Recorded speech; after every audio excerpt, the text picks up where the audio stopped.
Salut à toi qui regarde probablement cette vidéo depuis chez toi, puisque oui, je ne t'apprends rien je pense en te disant que pour l'instant on est confiné chez soi. Et rassure-toi, je ne vais pas te parler du coronavirus. Par contre, ce qu'on va faire, c'est t'offrir une vidéo tous les jours cette semaine pour t'aider à vivre ce confinement de manière plus sereine. Parce que, sans parler évidemment des conséquences du virus, le confinement en lui-même, le fait de rester chez soi, ça a des inconvénients, c'est sûr. On est privé de certaines de nos libertés, mais on peut aussi en faire une opportunité de déjà revenir à l'essentiel, aux choses qui sont vraiment importantes pour nous, aux personnes qu'on aime.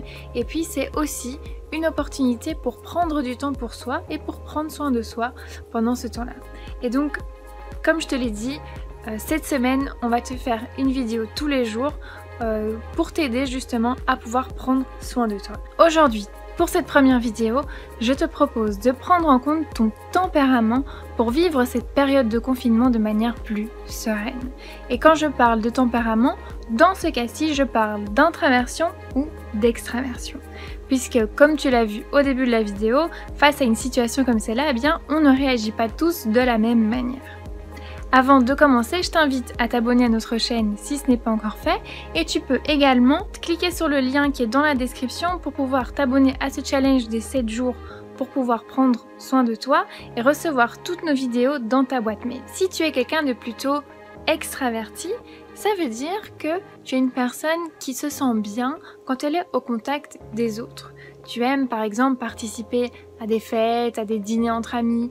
Tu aimes discuter avec les autres, d'ailleurs tu es en général plutôt quelqu'un de spontané et de bavard.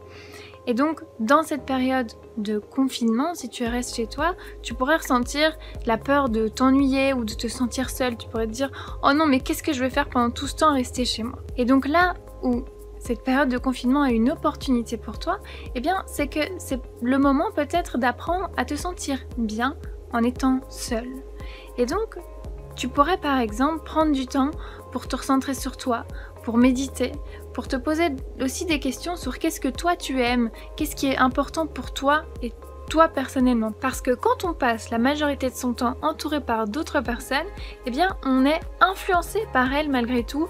On est influencé par leurs croyances, par ce qu'elles pensent, par ce qu'elles veulent, ce qu'elles attendent de nous aussi. Et donc, ce moment où tu es plus chez toi, où tu es plus seul, c'est le moment peut-être pour toi et l'opportunité de prendre du temps seul, d'apprécier ces moments seuls, de méditer, de réfléchir, de te recentrer sur toi et de te poser ces questions sur qu'est-ce que tu aimes toi personnellement, qu'est-ce que tu as envie de faire, qu'est-ce qui est important pour toi. Et puis c'est aussi l'occasion de te rappeler que c'est pas parce que tu n'es pas en contact direct physique avec d'autres personnes que tu es seul pour autant et que tu peux bien évidemment continuer à être en contact avec les personnes que tu aimes, que ce soit par Skype, par téléphone, etc. etc. Si tu es quelqu'un de plutôt introverti, tu vas aimer faire des activités seul, comme par exemple la lecture, regarder des films ou même te balader seul. Être en groupe, c'est pas que tu n'aimes pas ça, tu peux apprécier les moments entre amis, mais c'est plutôt quelque chose qui va te prendre de l'énergie plutôt que de t'en donner. Et donc, en général, toi tu aimes réfléchir et observer avant d'agir ou même de parler.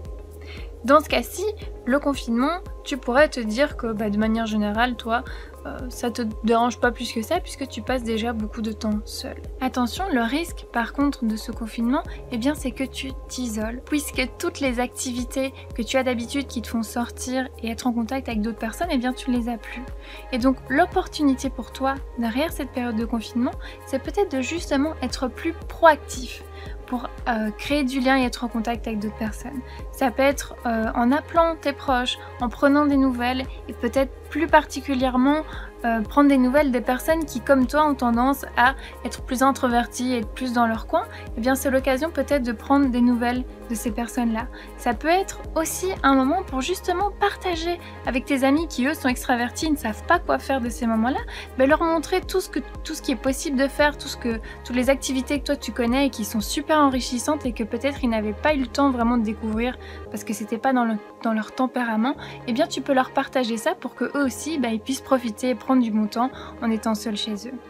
Si tu es en train de te dire que tu ne sais pas vraiment si tu es plutôt introverti ou extraverti, parce que tu te reconnais dans les deux ou au contraire dans aucun des deux, je t'ai mis un test dans la description de cette vidéo, donc il suffit de cliquer dessus, ça va te renvoyer sur un test de personnalité et comme ça tu pourras y voir plus clair sur ta tendance parce que j'insiste vraiment ici, on n'est jamais 100% extraverti ou introverti, l'idée c'est vraiment pas de se coller une étiquette, loin de là, mais c'est surtout l'idée c'est vraiment plutôt de mieux se connaître et de mieux comprendre comment est-ce que tu fonctionnes.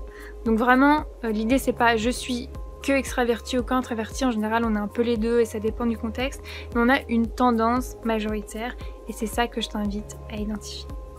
En résumé, si tu es plutôt extraverti, c'est l'occasion pour toi de te tourner plutôt vers l'intérieur. Et donc ça va être par exemple en méditant, en faisant d'activités seule, et c'est aussi l'occasion de te focaliser sur tes envies à toi personnellement quand tu n'es pas influencé par les autres.